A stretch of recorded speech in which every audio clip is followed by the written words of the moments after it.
Hey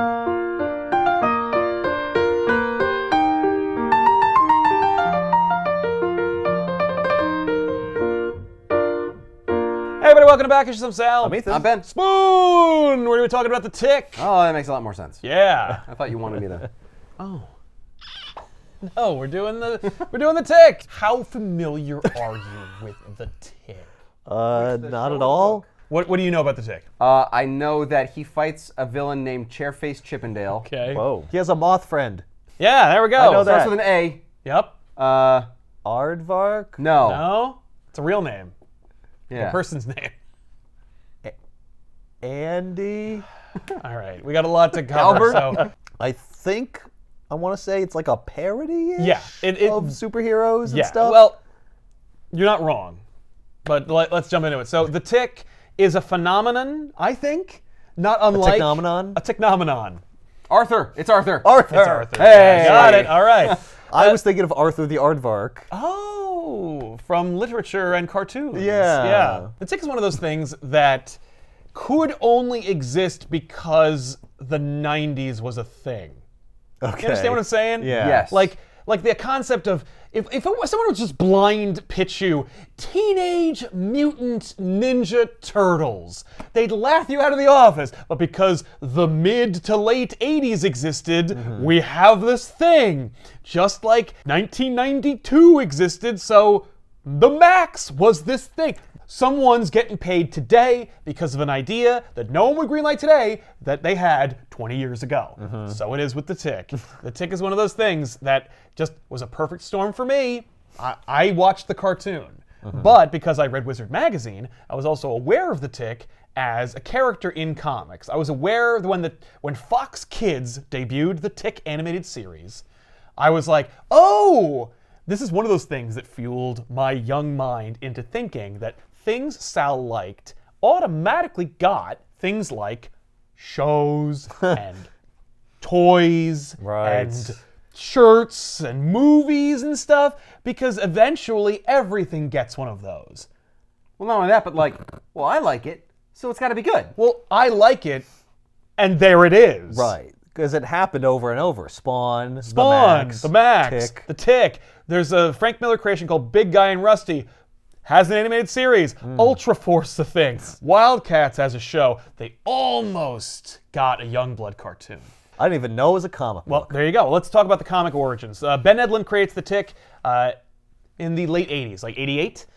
He is from Massachusetts, and he was working with a comic book store called New England Comics. They needed a mascot for their comic book store, and by saying need, I mean want. Right.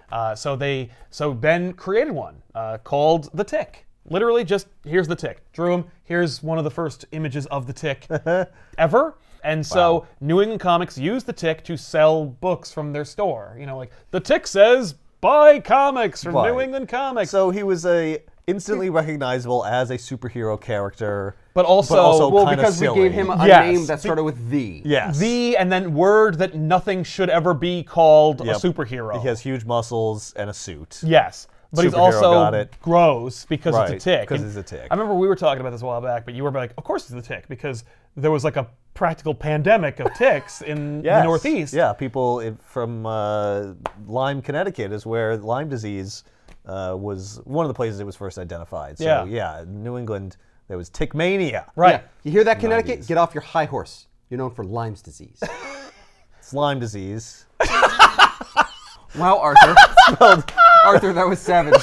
Spelled L-Y-M-E. It's not like limes. It's not like L-I-M-E-S. I know like it's the not fruit. L-I-M-E-S. I've always called it Lyme's disease. Oh, yeah, it's not named after a guy. It's named after the place. If it was named after a guy, it might be Lyme's disease. I can see why you would think Apostrophe S. Yeah. But anyway, the tick is created by Ben Edlund as like a mascot for this comic book store.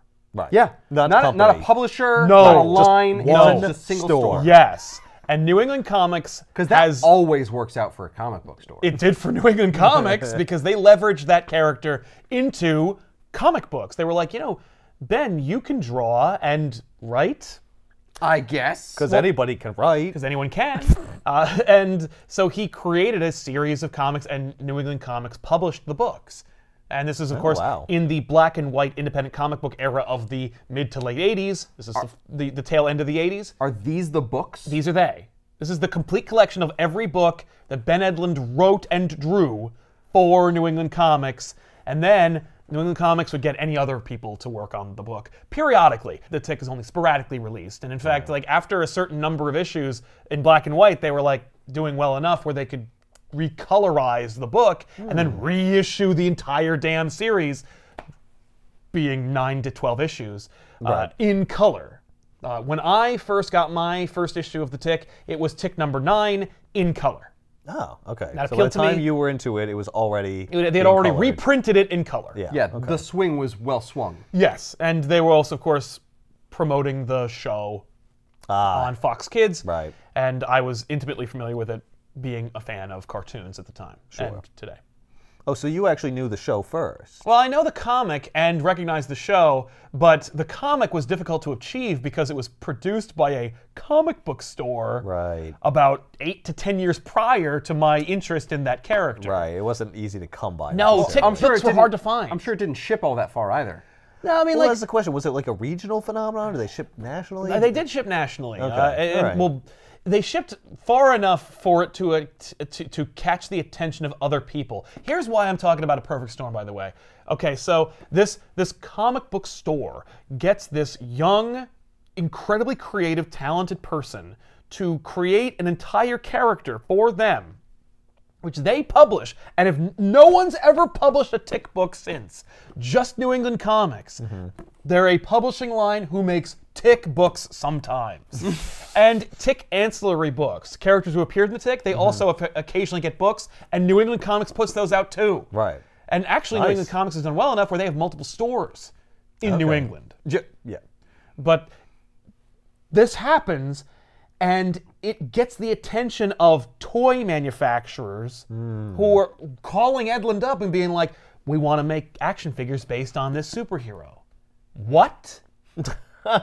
Sorry, it's just a comic book right now. Yeah, but it has these we fun, have action figures of Spider-Man. Why not the Tick? We have all this stupid plastic.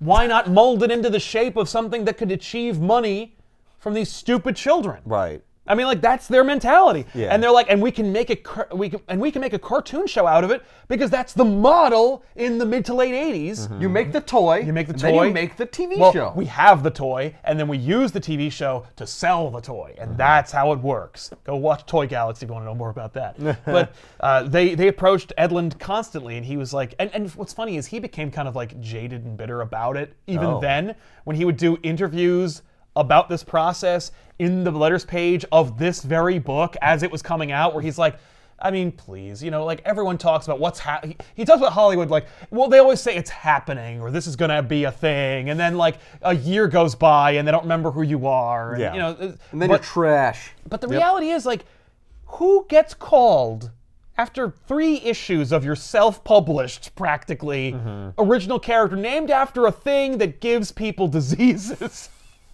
Or just sucks your blood Or if just it's a sucks your good blood. day. Yeah, if it's a good day, all it does is torment your dog and suck your blood. Yeah. Who gets that? Who gets that thing and goes like, let's make that into a thing? Can you imagine the meetings? I can imagine that definitely we're like, okay, so how flexibly are we in the name? We love the design, hate the name. Yeah, we love the design and that it is a superhero. Yeah. Can we change everything about it? I mean, but the fact is, the Tick himself is not a Tick. He doesn't suck blood. Well, he's got the antenna. He has the antenna. But he doesn't look like a Tick. Right. There's a little bit of a point. You're telling me Ticks are not blue? Nope. No, they are not. They are straight up not. Ticks are not gigantic, blue, or fun, well, or they do cute. get gigantic after they suck your blood. They do, but not like... They swole up. Yeah, they do swole up. They're gross. Much like this Tick. He doesn't get big. No, I'm saying he is swole. big. He is swole, though. True. But that's not a Tick. No. Ticks are only sometimes big. They get big when they achieve their goal. He's an engorged Tick. That's gross. All the time. What are his powers? He has generic powers, right? Like his powers are he is nigh invulnerable. Oh, okay. So That's like Superman. it. Well, he can lift heavy stuff, right? I said nigh invulnerable. Oh. I might say super strong. So he has durability and strength. to That's use it. It's comic literally book just parlance. that, and that has nothing to do with being a Tick or. Oh, they have exoskeletons. They are durable. Yeah.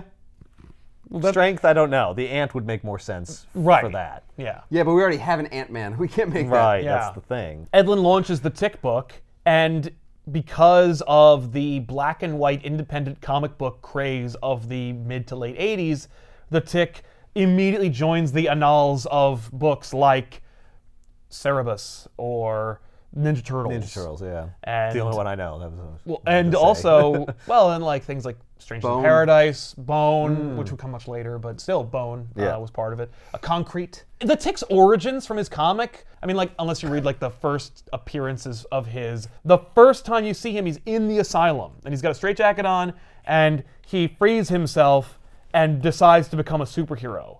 Like, the first days of him being a superhero are the first issue of the Tick. Mm-hmm. And he's already wearing a superhero costume. Right. Where'd he get it? Who He cares? doesn't know, who cares, doesn't matter. Right. Of course, because this is made by a late teens, early 20s something New Englander, it's sarcastic, it's a little mean-spirited. Tick is a rube, but he's a little bit more rough-edged than he would become in subsequent iterations. Yeah. And of course, that's the other thing about... Like the Ninja Turtles. Like the Ninja Turtles, yeah. Well, yeah, because the Ninja Turtles are much more rough-edged than they would become. Yeah. When Yeah, everyone less would get to know extreme them. version of the Ninja Turtles. It's true, yeah, no, but the parallels are similar. Yeah. Of course, we would all come to know him in these different various iterations of him, and that's the other thing about Ben Edlund and the Tick, is that the Tick is a comic book, and a cartoon show, and a live-action show, and another live-action show.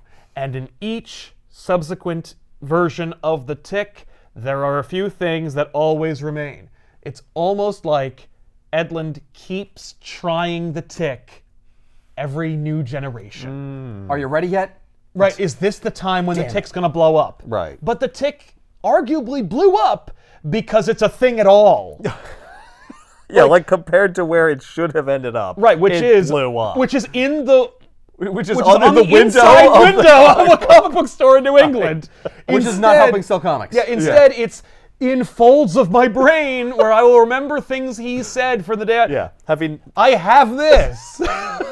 And you've never been to that store, probably. I've never been to New England Comics. Any one of those stores. Yeah. Excellent timing. Does he say anything else? He has other sayings. Okay, he just happened to say spoon that time. That's It was awesome. it was just a miracle. But like, and this is a miracle. Like, That is a miracle. Like, these toy manufacturers go to Edlund. They're like, we want to make toys of the Tick. He's like, what? First of all, he's like, what? Secondly, he's like, nah, I don't like those ideas. Thirdly, they're leaving him on the hook. And then just when people asked him about developing the show for Fox Kids after the comic hit 12 issues and then kind of stopped. Yeah. Like, what else you got? They're like, no, just do this, but as a cartoon. Like, who called him? Why? How did that get happen? And Mechanically, how did that occur? right, and when you ask him and when you read interviews, he doesn't really get into the nitty-gritty of how it happened because, like, I want to say he rubbed a magic lamp. Because, like, that's There's the no only clear way that connection. could have happened. Like, But, he wasn't related to somebody. It's not like he was sending in just letters all the yada, time. yada, yada, and then he had a TV career. And when he did, it wasn't like every other TV career or movie career where it's like there's this young artist and they want to give him a shot and then they take everything that's special about him away from them, give it to a bunch of idiots and they do whatever they want. No, Edlund wrote every episode of The Tick. When they developed the first 6 episodes as like a kind of proof of concept, those are in his style, in his drawing style, in their weird mouths and their odd proportions. But does the show mimic the book? Oh, big time. Yeah, but it also, I think, and that's the other thing, the book is kind of all over the place because it's written by like a 1920-something who's never done anything before. But he's just making fun of stuff. And he's just kind of making fun of stuff, but like, he's not going, superhero comics are dumb, and I want to tell a joke about them. He's like, I guess I'm doing this now. And so he does. Okay. And the things he does know are parodies and such. Like when he decides to go to the city, which is just what it's called, as his base of operations, he bumps into a bespectacled giant Superman character. Oh, it's not him. Oh. Okay. Yep. Okay. Yeah. And this guy rescues him because he's the Superman of the city. The city, yeah. And does he have a secret identity? Yes, he Where does. It's like obvious who he is and Yes, nobody knows he does. who he is? Yes. So it's like the really obvious jokes that you would make about superheroes. Yeah, no. That Clark might appeal Kent to is like called children. Oppenheimer instead. He works at the newspaper. He brings the Tick with him. The Tick makes it a nightmare for him, and then he decides like he hates the Tick and wants to kill him. But he doesn't become a supervillain. It's not like, oh, this is his origin story. We turn him into a... No, he's just so annoying that he just wants to get rid of him. And eventually Tick just like kind of leaves, and then that story's over. Right. You know, It's like adventures in the life of the Tick. Right, until you get to issue 3 when we introduce the Elektra character who's called Oedipus and all the ninjas. Because for some reason it's the 80s and we're doing black and white comics, we got to make fun of Daredevil? Yeah. Well, that's what Ninja Turtles do. That's what the Ninja Turtles just did. Yeah, I'm doing that too. Yeah. Why is she called Oedipus? Because it's Greek. It's like Elektra. That's it. That's it? That's the Greek name I know. Oh my god, that's hilarious. Okay. Cool. We just sold the Tick. So, but like, and the story goes that like, Tick fights ninjas. The ninjas are dumb and inept, and they're kind of funny. You know, they're like they're all kind of sidekick characters. You know, they don't necessarily want to die, but they're also in this universe where they're ninjas. You're kind of wondering how they make money as sidekicks. Well, yeah, and then you meet like their leader, who's this fat kingpin-esque character who's called the district manager, and he runs the ninjas, and it turns out that he corrupted and polluted the ninjas, and so the ninjas are inept and stupid because of him. And you know, it turns out that there's this other guy named Paul the Samurai, and Paul the Samurai is gonna like get revenge on them. But it just so the joke there is like Paul is not the name that you would expect for a samurai. For a samurai to have. No. And Paul the Samurai is living in Japan, and he goes to the city to deal with the ninja problem. Of course, the ninjas have like their base of operations is like a Disney World-esque place called Ninja World, and when is this commentary on like ninjas were all the rage the year that Tick came yes! out. Like all the bad guys and everything were ninjas right at that time. Yes, but I don't know. In every like movie and comic book. Yeah. But as you're reading it, you're not sure if he's saying that ninjas are dumb and I'm making fun of it all. Right, or if he's just like, well, I gotta have some villains, I guess I'll use ninjas. Like the manager of New England Comics told me that ninjas are big right now and to put ninjas in the book. Well, it seems like something that's just like in the world. Like yes. You don't need someone to tell you to do that. Well, obviously I gotta do ninjas. Yeah. But he's clowning on ninjas. He's definitely making fun of it. Okay. They get into an adventure, kind of, and then Paul decides he doesn't have enough money to go back to Japan, so he'll just open a private detective agency here in the city. Okay. And you're like, what? And then there's a Paul the Samurai comic where it follows the adventures of Paul. Sure. But like, who cares? Because he's not even here. Arthur doesn't even show up until issue 6. Like, and he's not really a sidekick. He's just been watching the Tick and following the ninjas, and the ninjas want to get this like this MacGuffin thing that is this, I don't know, tooth or whatever. They want to get this MacGuffin thing that they think if they destroy it, it'll kill all the ninjas because it's like from the origins of the ninjas. And so the ninjas want to get it. The ninjas want to kill themselves? No, I they think they want to get it so that no one can kill them. Exactly. So that no one can hurt them. Yeah. But and Tick gets involved, and like Oedipus gets stabbed because the ninjas. Is it through the ankles? No, it's just in the arm. Oh, no, what? Because the ninjas are like So brandishing Oedipus swords. was actually stabbed through the ankles. Oh, I didn't know that. And then at one point or another, they're just like, "All right, Oedipus, come on with us." Yeah. They just like stab her in the arm. Oh. And Tick is like, it all gets real for him, and he freaks out, and he just destroys their entire estate, and he brings Oedipus he's trying to bring her to the hospital. He doesn't really understand like how to get to the hospital, and then somebody picks her up and brings her to the hospital, and he feels horrible about it, but he can't like articulate it, and it's like, wait, whoa, what? So for the first time it got real. It's like someone pretended to be a superhero. Yeah. And like then he someone else knows. got shot. He's like, Oh, oh, this was a bad idea. But he's so crazy that he can't go back. It's really... Right, he's like, well, I can't go back to just being a guy. No, but he also doesn't want to stop. He just doesn't Right. understand why he's so upset. Right. And so it's this weird meta book that talks about superheroes and how irresponsible they are, and but it's also about ninjas, and it's also about like dumb characters, and like so Arthur's following him around, and they want to get this like MacGuffin, and Arthur's literally there because he's bored, and he's like, I want to be a superhero. yeah, and he bought this this like rabbit costume. It's a moth costume. Oh right, moth. He looks like a rabbit because without the wings on, I he's correctly just identified him as a moth, earlier. but then I saw a picture of him and I can't see his wings, and I see the things that it's like, oh, well, he's a because rabbit. like moths are supposed to have like feather kind of fan ear. Yeah, and in the Amazon show, they finally give him feathery kind of antennae. I And don't it like does not it. work. I prefer the stark white, but well, it's funnier that way because you mistake him for a rabbit. I know. But he's clearly a moth. I love that the wings are elsewhere, but he has wings. And he's just a guy, right? Yeah, or he's does just a he guy. have powers? His powers are flight because the suit can fly. Oh, he can fly. Okay. Yeah.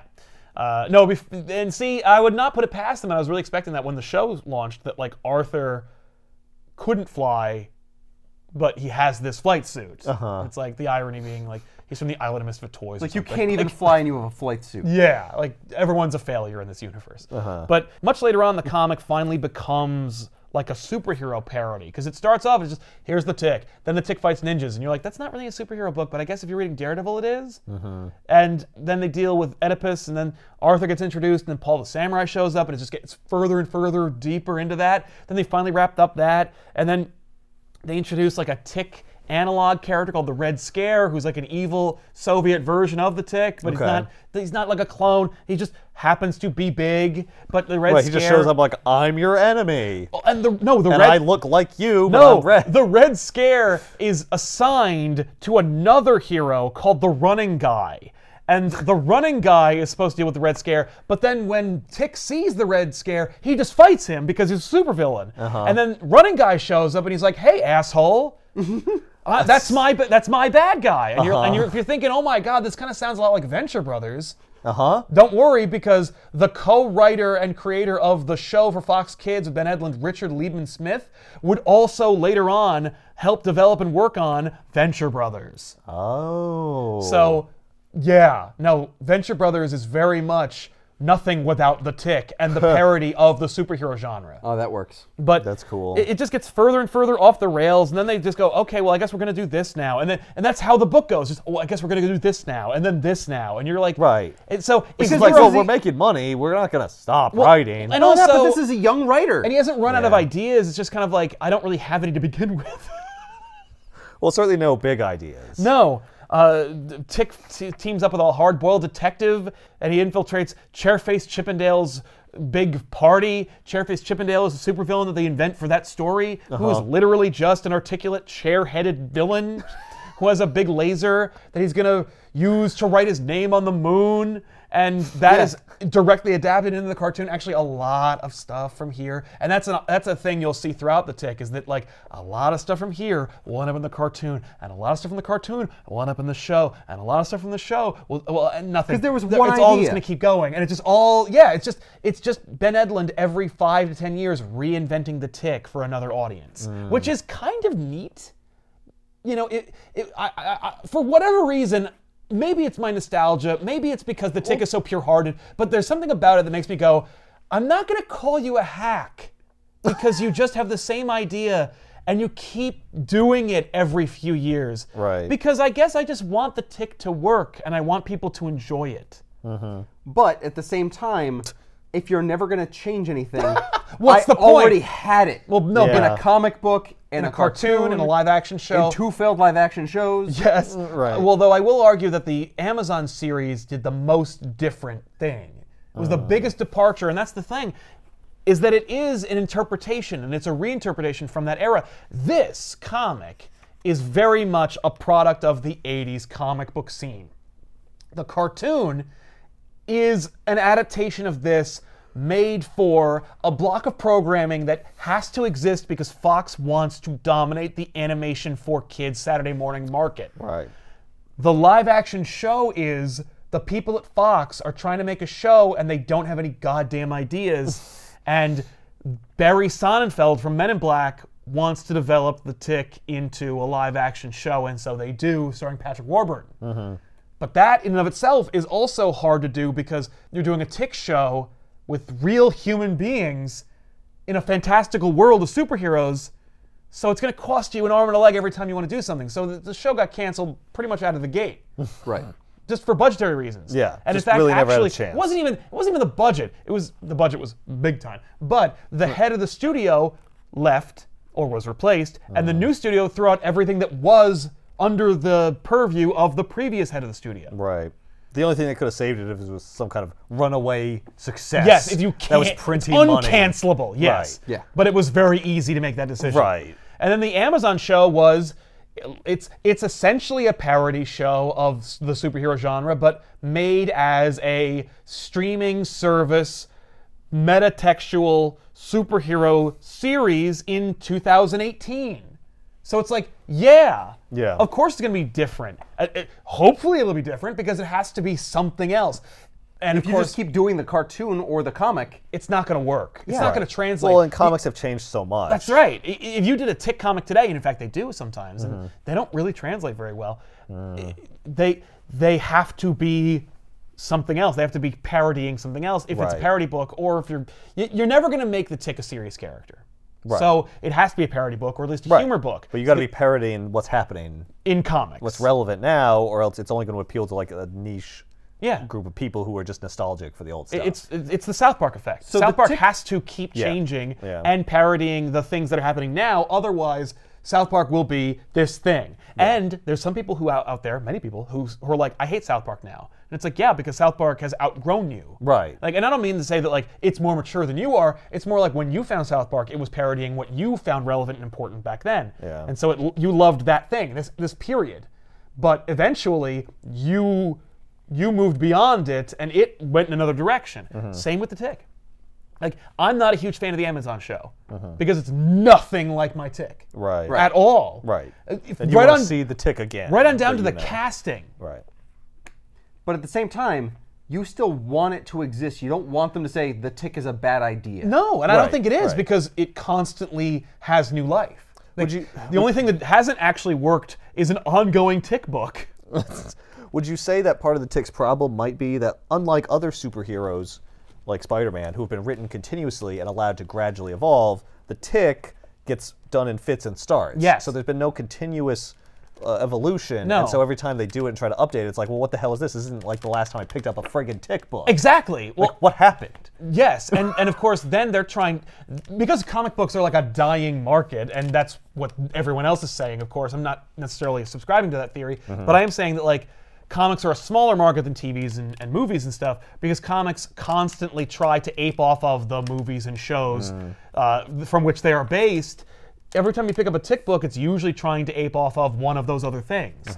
So it's not like the comic, or if it's too much like the comic, the people who are coming off the street who are picking it up from like Free Comic Book Day are like, what even is this? There's nothing like the show or the cartoon. Yeah, I thought this was a parody book. What are you parodying? Right, what even is this? Exactly. Like, what? Yeah. And that's why I think, but that's also why I think the cartoon is such a product of its time. So we talked about a little bit of the comic. The comic was a thing. Ben Edlund only worked on it for a little while, and then New England Comic would continue to use it and develop more stuff with it. But Edlund would continue to play with that concept. Much like Ben is playing with that toy. Yes.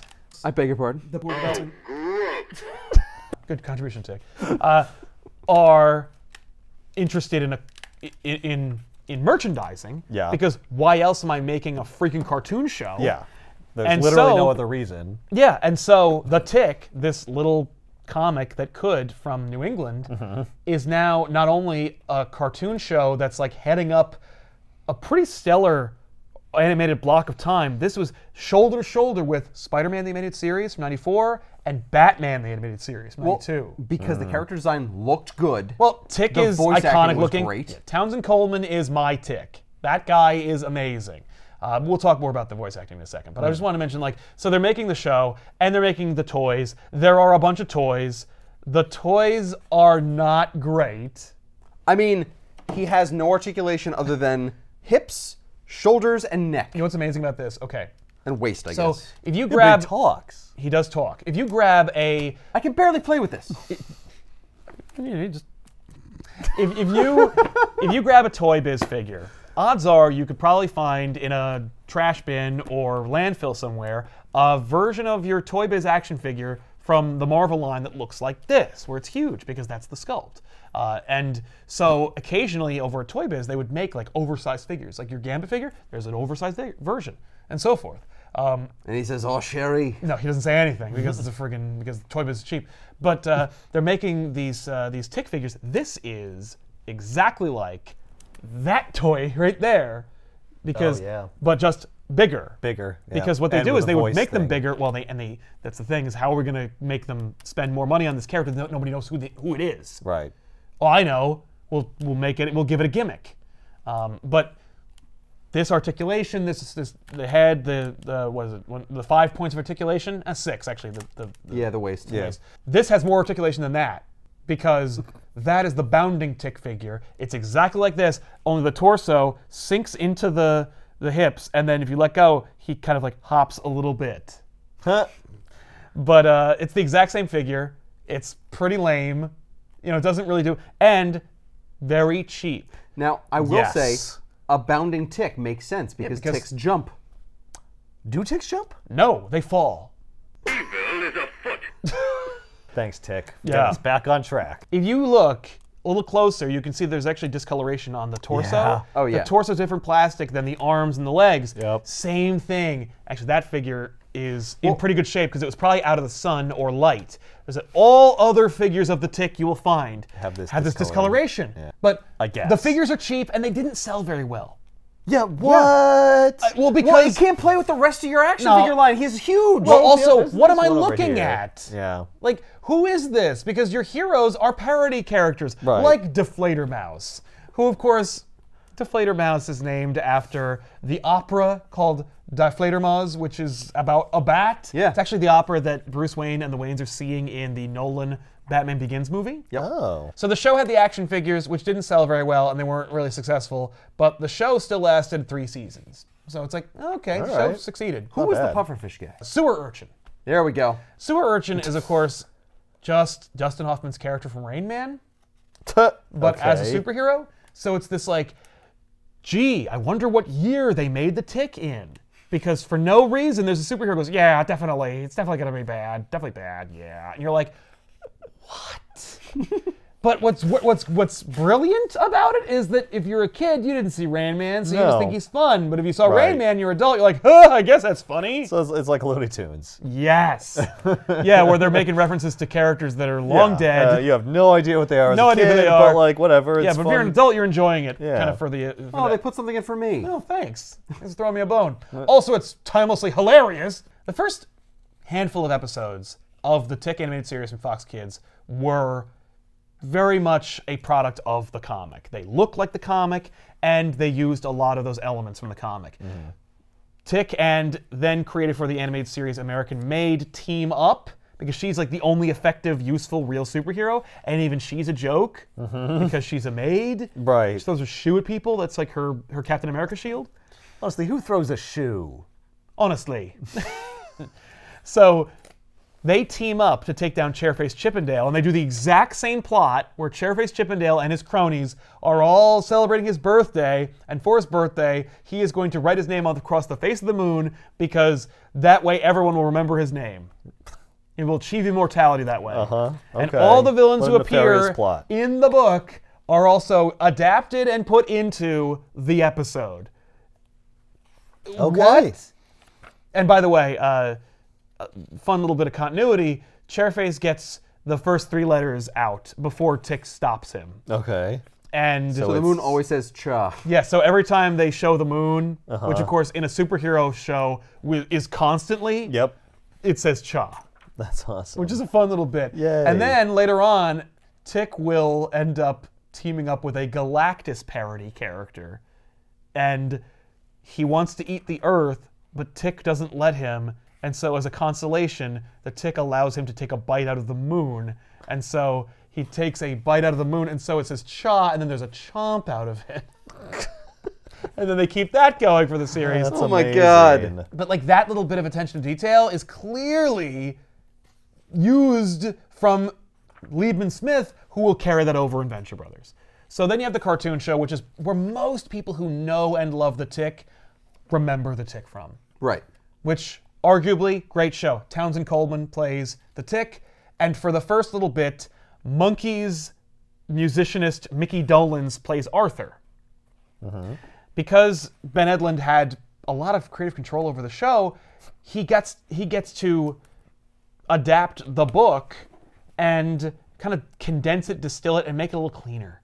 And that's why The Tick, I think, works so well as the animated series, because it's so much easier, so much more digestible. Despite the fact the comics are short and easy to read and pretty much universally accessible at this point, the show takes the origins. It throws away the messy, like he's insane, he's from an asylum, he frees himself, he's a danger. Gone, yeah. Well, it's for kids at that point. Yeah, instead, I'm putting on Fox Kids. Right, but even still, like a Kids lot. aren't going to ask, where did he come from? But they Doesn't do give matter. you his origin in this, and it's just really? that he was always the Tick. He goes to the superhero convention in Reno, and he like makes an ass of himself, and they assign him to the city, which is also a joke because like the city's full of all these other dumb characters like Sewer Urchin and Deflator Mouse, who are all useless. And so Tick actually manages to like kind of become one of the most effective heroes in this city because he's surrounded by incompetence.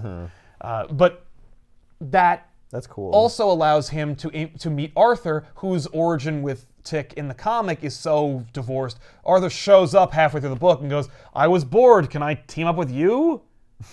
And then he's like, yeah, you can be my sidekick. And then it's like You this look awkward... like you know what you're doing. Yeah. But then in the show, they turn into this really interesting kind of like meta-gay analysis discussion. Really? Yeah, because Arthur is wearing his moth costume in the cartoon. Yeah.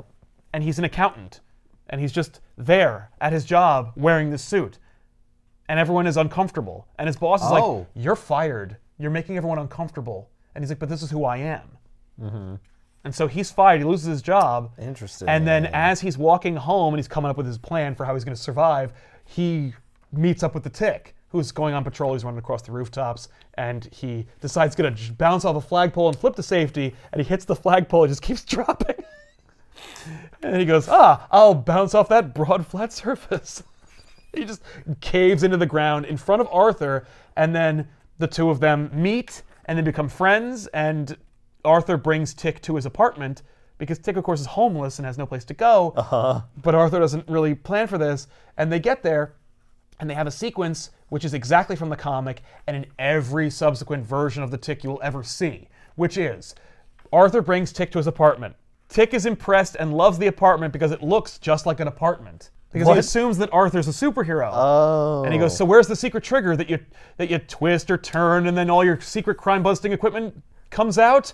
What does your sofa turn into? Your ultra sonar radar defense system? No, it turns into a bed. That joke is in every verse. It's in this comic book, it's in that cartoon, it's in the live action show from Fox, and the live action Amazon show. And every time I watch New Tick, I'm like, oh my God, are you gonna do that sofa gag again? And indeed they do. Nice. And so It's a good gag. It's a good gag. He's like, listen, It's timeless. It's a classic. So they keep that gag. And then Arthur and Tick are this adult male pairing that live together, and no one approves of what Arthur calls his superhero lifestyle.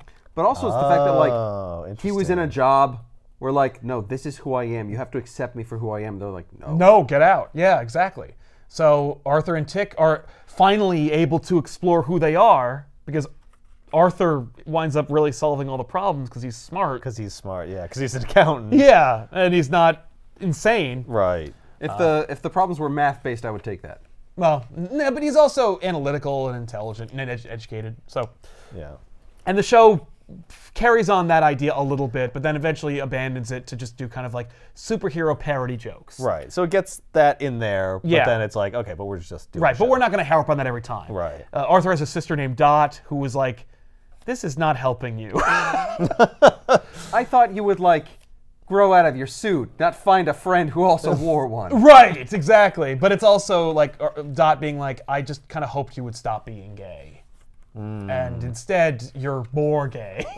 But actually it's like an express. And Arthur and Dot learns to accept the Tick and, Okay. and actually kind of like have a better relationship with her brother as a result of it. And it's like, oh, that's kind of cool. And that gets way better in the show than it does in the comic book. Do you think maybe there's more people helping him with the show? So they're taking like the core that's in the book, which is basically his. Oh. And they're saying like, oh, wouldn't it be cool if we did? And he's like, oh, yeah, I'll put that in the show. Well, what's funny is, as each version of the Tick comes out, more people get involved, which is usually the opposite. Edlund had total creative control over the comic, Right. and a lot of creative control over the cartoon, and then way less creative control over the live-action show with Patrick Warburton. And then by the time he's doing the Amazon show, you know, that had to be funded and approved. They had to make a pilot show that was part of a host of other pilot shows that were like, one of these shows is going to get made into a show. It was up against the Zombieland show. By the way, Zombieland show, that pilot was the worst. Never saw it, didn't care. Don't. Did not see it. The Tick got approved, and it was the one that made it. And it kept going for a good 2 seasons. And it got to do a lot of things. And Edlund, of course, also evolved. Of course, he's older now, and so he's got different sensibilities than he did when he was a teenager. So the shows grow up and with him, but also more people get involved with the everyday ideas. And so he has to take from other people's concepts and other people's influence. Imagine that it also grows and builds more people because they're like, wait, I remember that was a comic, let's turn it into a cartoon. And other people are like, wait, I remember it was a cartoon, let's turn it into this show. Yeah, wait, I remember it was that show, we should turn it into another show. Yeah, I mean, literally, that's snowballs. true. Yeah, it does. And what's weird is, my question is like, no, but where did the snowball start? Who made the ball at the top of the mountain? Because, like, that's the mystery. It's not a mystery that, like, no. You had a show on Fox Kids next to the Batman animated series. I'm gonna take the meeting. But no, you had a show next to Batman the Animated Series. You had a live-action show. Like, you were a developer. You wrote Janestown for Firefly. Like, Ben Edlund, by the time they started doing the Amazon show, was a name. And it wasn't just because he made the Tick. Right.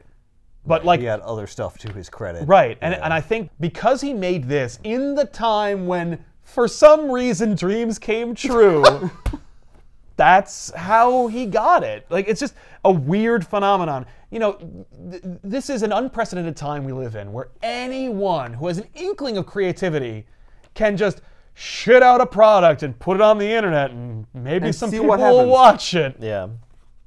But in the 90s and the 80s, this was a lot harder. The audience was harder to reach. You didn't have available media. Well, and all the tools that were necessary to get your shit out there were so much more inaccessible. Like, just the art supplies alone for Edlund to draw the book, to know what size and dimensions to use, who to use as a printer. And in fact, Edlund doesn't get the Tick without New England Comics putting up the front to be able to publish the book. Yeah.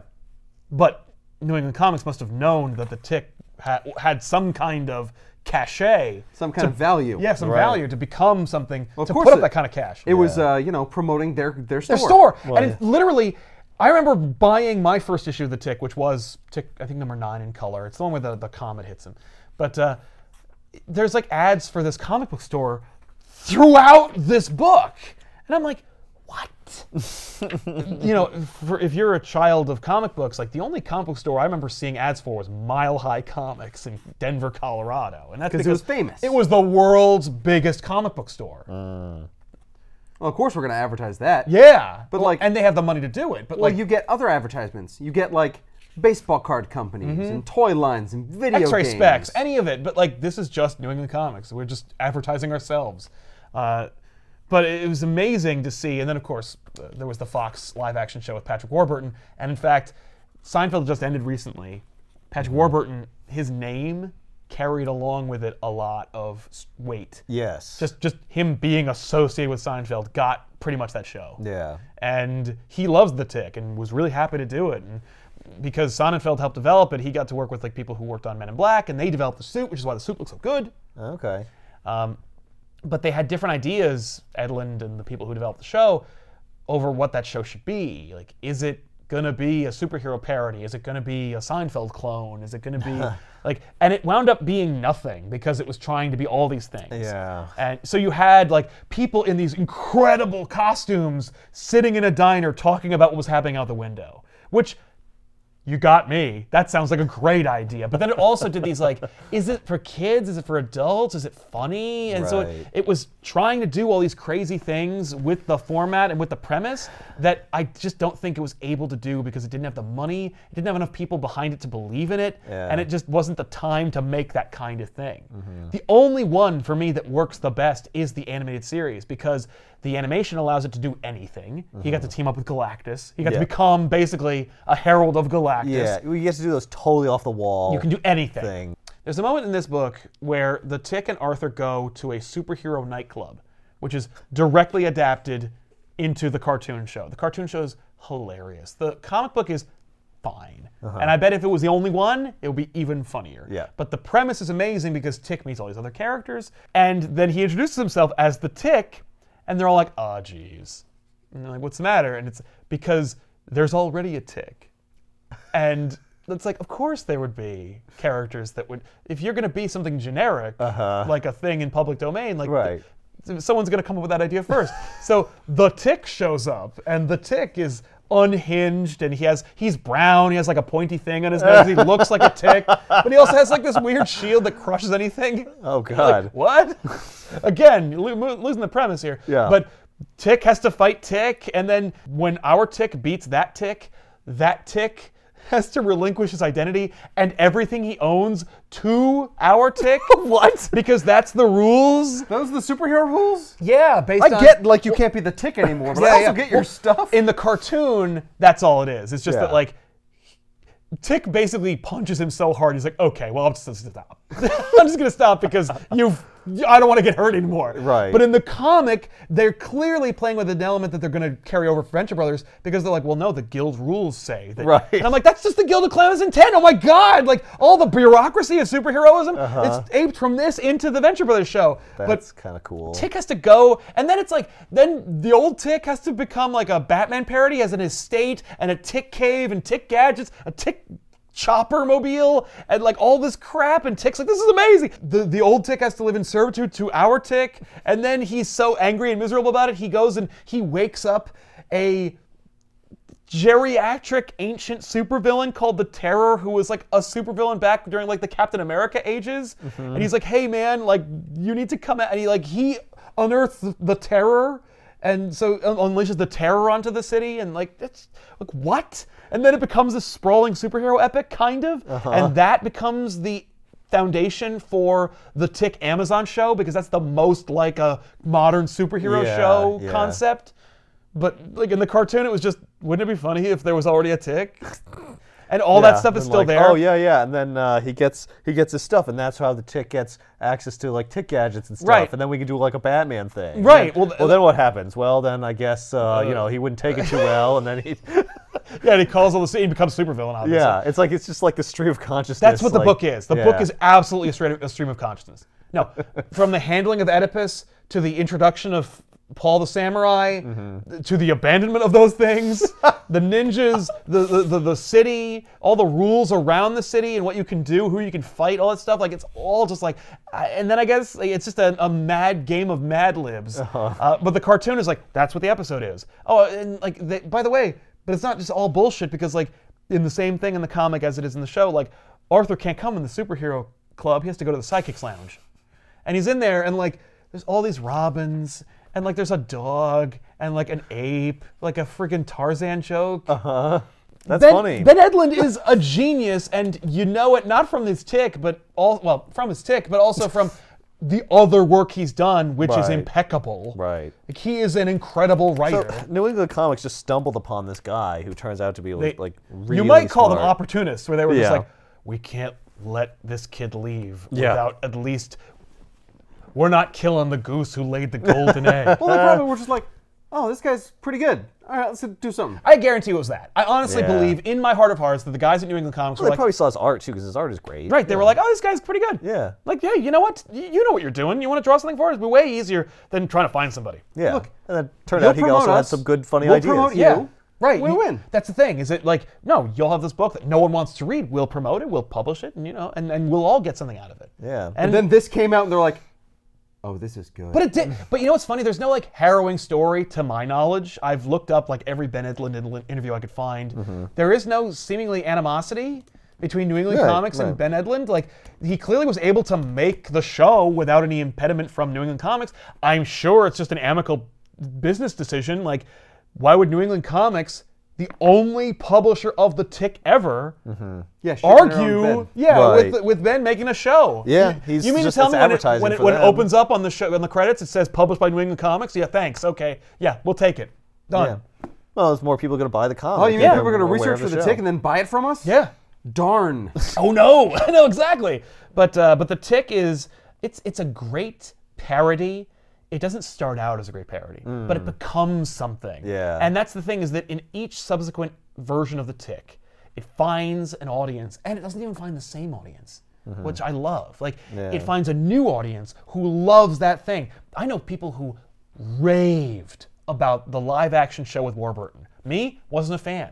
Loved the cartoon. That was when I came in. Yeah. And I read the comic and was like, oh, fine. There's probably a lot of people who, at that time, like, it was a style of humor that was, like, relevant then. Yeah. And they came into it. They had no idea what the hell the Tick was. They're like, this is hilarious. Right. This is, like, a brilliant concept. Exactly. For them, to when them, it's, Warburton like, shows totally up, new. when the guy from Seinfeld shows up in Yeah. a Tick suit, they're like, he looks ridiculous. That's how I feel superhero movies and shows look. Yeah. This is great. And you cast it perfectly because he's- that character from Seinfeld is just like this bumbling, like goofy weirdo. Perfect. Yeah. He's got that voice, that like great, like deep, like But, like, iconic voice. But like kind of innocent. It has presence. Yeah. Yeah. Like goofy, but it's got gravitas too. It's perfect. Yeah, it is. Well, Yeah. the only other perfect, like, for me, it really is. It's Patrick Warburton and Townsend Coleman, the guy who plays the Tick in the animated series. And they sound very similar. They It's do. just Patrick Warburton's a little He's just lower doing in register. him. Like, Yeah. clearly, Yeah. Warburton liked the cartoon and was like, I'm Yeah. doing it. But it's all just, hey, it's me, the Tick. Like, and like, well, I didn't even get a chance to talk about his monologues. Like, he has kind of some monologues in the comics, but the art informs each other. Like, later on when the show becomes a thing, they're like, oh, do more of the monologues, do more of the things. But in the cartoon, every episode would be punctuated by this like insipid, trite monologue where Tick would learn a lesson, and it was just like, not really. Yeah. And Arthur would just kind of like stomach it and put up with it at the end. Oh, Tick. And then in the Warburton show, it was more like there was an ongoing monologue that Warburton would have where he's narrating it like he's in a comic book, and it's like, it's just. Yeah, But that was its own thing, and then Yeah. the Amazon show, like, people were really upset when it got canceled, and like I understand why, because at its basic premise, the Tick is a universal concept that everyone can kind of get behind. It's just you got to wait a couple of years to find your version. Yeah. It kind of reminds me of Darkwing Duck. Yes, yeah. Darkwing Duck is a Disney parody of superheroes. Yeah. Because I mean, look at like, you know, friggin' Bushroot and Electrovolt or whatever his name well, was. and you've got the character who's doing all the work. I mean, Inspector Gadget, same thing. You got the Right. character who's like who does all the work, the brains, who and never then- gets the credit. Yep. Yeah, the brains and the guy who gets the credit. Yeah. And it's always the same. Yeah, no, that trope is definitely evident in the Tick, and you know, I think Edlund is able to kind of George Lucas it up a little bit, where like each version he does, he's like, I think I can do it a little better. Like I think I can fix it a little bit Well, better. he learns as he grows. Yeah, It but kind of makes sense. But that couch joke is just. Oh.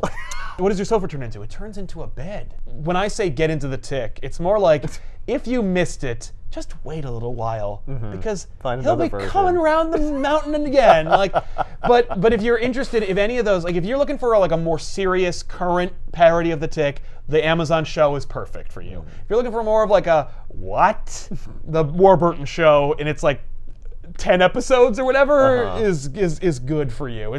It's very much a product of like, is it like a sitcom? You know, it was more like a multi-camera sitcom with no laugh track. Right. The cartoon is, for me, the purest version of this premise because it was able to do everything, and Edlund was still young enough to try anything. And the comic book is something else. Like, I would almost argue read the comic book last because you'd be like, what? like this will give you where it all came from. Yeah, because and you'll you- see aspects of every individual thing in it. That's right, because you may get scared off if you read the comic book first. I always recommend it because like you gotta know where it came from, but don't read Never it forget first. what you came from. That's right. Like I will put a copy in the description below this video for you to the complete edition. This is the one that has all of Edlund's Tick in it. Because otherwise you go down a rabbit hole or a moth hole of just like random stuff that's written by anybody. You know, it's harder to pin down. But this is, if you want to know where the Tick came from, it's from this. And I see it at their booth every year because that's the thing. Like as a Tick fan, I guess, as a kid who grew up with the Tick, I have this Tick shirt. Not this one. I bought this from them at the booth. But when I was a little kid, again, like one of those things. Like I had this weird comic. I had this great show. I had these action figures. I have several of them in my bin over there. But like, I went to some store. I want to say it was JCPenney's, but I don't think that's true. It was one of those weird department stores, and somewhere on the rack they had a Tick shirt, just of the Tick's head smiling. And I'm like, no, it wasn't. It was a blue shirt of the Tick's face. the shirt is his head. Right. It's not the shape of his head. No, It's just his face. It's just his face on in it. the shirt, and I was like, and my mom, bless her heart, bought it for me. I wore it like all the time. I would like to see that. Yeah, I wish I'd thought of it. I would have brought it, but I have this shirt anyway. You know, you see this shirt in the wild, and I'm like, why do I have this? Like, who made this? And when I wore it one time to a Comic-Con, and I was stopped no fewer than 10 times. And more than half of those times, they offered me money for the shirt off my back. They were like, Wow. I will give you $50 for that shirt right now. And I'm Holy like, cow. first of all, what will I wear on the bus home? Secondly, absolutely not. I love this shirt to death. I will wear it, or at least have it. This is my shirt. It won't fit me now. It does no one any good, but it's my shirt. Exactly. Like I said, whatever premise you find interesting. Right. That should be It's what for you- somebody. What you go for. You'll Yeah. find a medium that works. There's a tick for you. There's a out tick there. for everyone. There's a tick for everybody. Just waiting for you. Ready to suck your blood. the blood of your interest. Yeah, and bleed you dry. The metaphor breaks down, but the point is, you know, thank you for indulging us in this episode where we just kind of like rambled on about the tick. But I wanted to get through all the elements of the tick. Yeah. You know, like comic, cartoon, weird live action show, Amazon series. Because of course it was an Amazon series. Right. Because like there is no place in the current movie. What's next? Tick movie? I doubt it. But I don't want to say it'll never happen because like. You don't know who's listening. Because this exists. Because the tick was made at all. So like. And it's still around. It's still here. And it's always reinvented. It's not like it's just, it's not like it's, you know, they get poor Patrick Warburton to squeeze into that outfit and have him go, hey, we want a tick movie. Like, no, it's just. because it broke out of its restraints. It transcended. It transcended its humble origins. That's exactly what it was. Because I wouldn't say it broke out of anything. It was a fine comic book, and you can still read it today. They still make them occasionally. But and you could get this, you know, click the link. But the comic book doesn't mean that was the end of it, and it was, and if it was, it wouldn't be any less valuable. But yeah, I really believe that like that you'll get another tick someday. But like, yeah, of course it was an Amazon series, because how could it not be? Like, you can't make a show. Oh, yeah, it's not going to be on like CBS. Right? Or even FX. Yeah. They're not making that kind of show. Yeah. But it could have been on Netflix. it could have been on Netflix. Yeah. Well, and the thing is, when the show was canceled, they shopped it around to everyone. Yeah. And no one wanted it. Like, and that's really where it ended. It was just like, literally no one wanted it. And I'm sure it was heartbreaking to hear because it was like, but like it always works. Yeah. And so now I'm able to actually make this thing and give it to the right people who want it, and the right people who could make it don't want to make it. I guarantee you Netflix wanted it, but they're like, we want to make the cartoon show. Here's the thing. And like, we don't want Or they to just didn't want to take pay your that old much. episodes. Right. We want to make it. I would, you know what's funny? Like, that could be the next version of the Tick, is like an Adult Swim cartoon? animated series. An Adult Swim animated series would be amazing for the Tick. Yeah. but everyone's just going to be like, that's this genius. is just Venture Literally, Brothers. but without all that stuff with the Venture Brothers. It's just all the superhero stuff, which arguably last season was just the Tick, but without Tick in it. I would caution against redoing the show because there's something kind of magical about the marriage between them trying to be a children's cartoon show while also making a show that is clearly for two guys who are just making the show. Yes. Yeah. Because Sewer Urchin is just Dustin Hoffman from Rain Man. Why? That almost reminds me of like Tiny Toons. Yes. Where it's they- like, what are you doing? Who Who's was this Animaniacs Yeah, for? Yeah, Animaniacs. very Again, by similar. the way, they're making that though. Yeah. Getting a new Animaniacs I heard show. that, Yeah. Slappy the Squirrel? What reference is she? She is a joke for the parents who are tired and don't want to watch this cartoon. But like, why? It's weird. Yeah, It's a somebody's vision just being allowed to do something. for Freakazoid? them. What? Freakazoid, similar. but that's what's funny is they all came out around the same time. yeah. Animaniacs, Tiny Toons, Freakazoid, Tick, they're all part of the same kind of like engine of like counterculture while also still trying to make a dollar. Like it's like the buyout sell-in, Yeah. like Schrodinger's show. Where it's like we're trying to Well- we want to make your money, but we also make fun of you. And it shows on the edge of like child and adult humor. Right. You know, on that line where you're like, where does this fit? And for some reason, people thought that was a good idea at that time. Yeah, because of course what's the through line for all these? They were all canceled. Is that like they didn't fit anywhere and they weren't for anybody. But like when we had them, man, they were good. Yeah, well, when we had them, they were great. And when you find them, and they're, it's like, yay, you found like some kind of treasure. They've achieved cult status Yes. because there's a brilliance there. But you know what's funny? Vision. Nobody seeks out to make a cult anything. They're like, no, a cult True. doesn't pay the mortgage. Right. I need to make something that's a phenomenon. Yeah. And I would argue that the 25, 30 year history of the Tick is now a phenomenon. The Tick's been around for almost 30 years. Yeah, he's still kicking. And he's still kicking. He's still ticking. He's still ticking. He's still ticking and still sucking blood and stuff. Oh, wait, no, he doesn't do any of that. Doesn't do any of that. He's- Unless you give him a straw. Yeah. In which case he'll demonstrate I mean, just he how could. much he can suck. You can literally get every version of the Tick. Now, everybody's heard of the Tick. Who would? If you Yeah, plugged who's in. ever like going to? Exactly. But thank you for indulging us in this Tick-tastic episode of Back Issues. We'll see you guys next time with an all-new episode. I'm Sal. I'm Ethan. I'm Ben. So long. Man, he has been on course. fire this show. Yeah, man, Tick's on fire this week. Evil is afoot. He says what? 3 things? He says 4 things. Oh. Evil is afoot. He says keen. Oh, keen is what he was saying there. I thought it was another way of saying spoon. Yeah. Also, too. No. I am but There Yeah, he we says, go. I am the Tick. We needed him to spoon. say that at the He end. didn't say, oh, gross yet. No, he says, Oh. No, he said, oh, gross when I held him. oh, he says, oh, gross. Keen. I am the Tick. Evil's afoot. And he says, naughty spawn. You face the Tick. evil is afoot. Keen. Evil is afoot. Damn it. Spoon. Evil is afoot. Evil is afoot.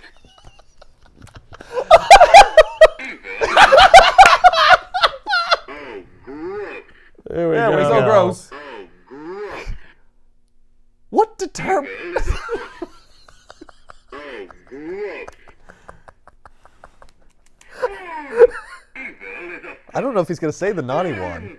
Evil is afoot. Evil is afoot. I am the Tick. Oh, gross. Keen. Oh, gross. He's not going to say doesn't the other say one. it. All You right, my brain bad. invented it. You slid. He was saying different things for... You face the Tick. Oh, 1 out of like 50 tries. 1 out of 50 times, it works 100% of the time.